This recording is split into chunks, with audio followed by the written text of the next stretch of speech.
Welcome back. We shift focus to our local currency now. The rand has remained stable despite global market turmoil and local uncertainty around the 2025 budget.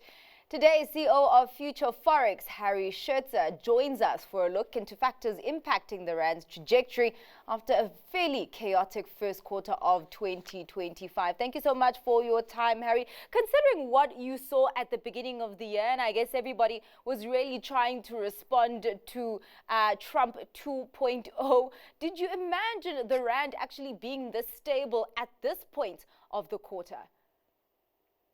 Hey, Zanati, great to be on. And I'll go one further. Not only has there been chaos in the world and it's questionable why the rand's so stable, but Trump has actually targeted South Africa specifically in a number of ways.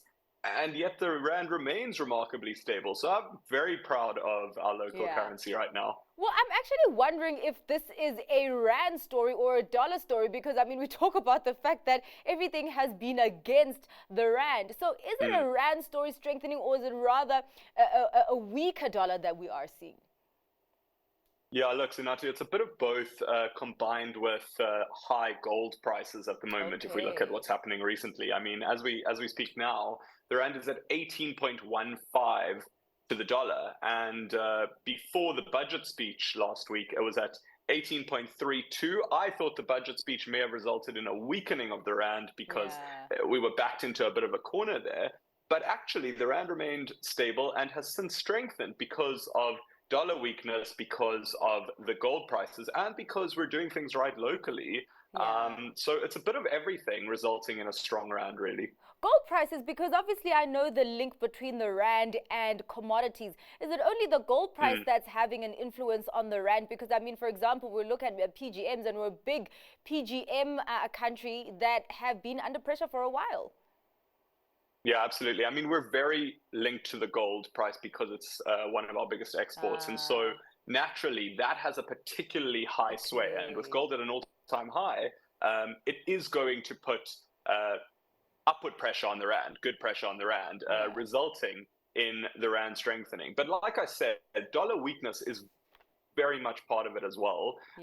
So there are an array of factors. And really, if we keep doing what we're doing locally and try and keep the political turmoil at bay in terms of the DA and the ANC disagreeing on every decision under the sun, we'll have a situation where I do suspect the rand will continue to strengthen in light of Trump really taking on too many tariffs, too many wars that actually people are kind of ignoring his disapproval of South Africa at the moment and saying, you know what, we're happy to invest in South Africa because he's picking too many battles. Yeah, well, that's the thing, because I mean, with this tariff chaos, that's now leading to recession fears in the US.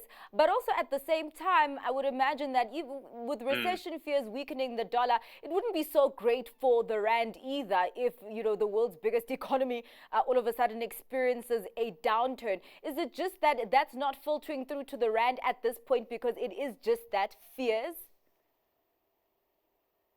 Yeah, so it's not only the world's second biggest economy, it's also our second biggest trading partner. So you're 100% right. We're very linked to America. And so you have a situation where right now you've pretty much hit the nail on the head. There are fears of a recession. There are fears of these tariffs being too far, but none of it has come to fruition yet. And as a result, the rand isn't feeling that pressure yet because there's a suspicion of the market that things will turn around, that Trump will stop creating tariffs where he doesn't need to, focus on one issue at a time.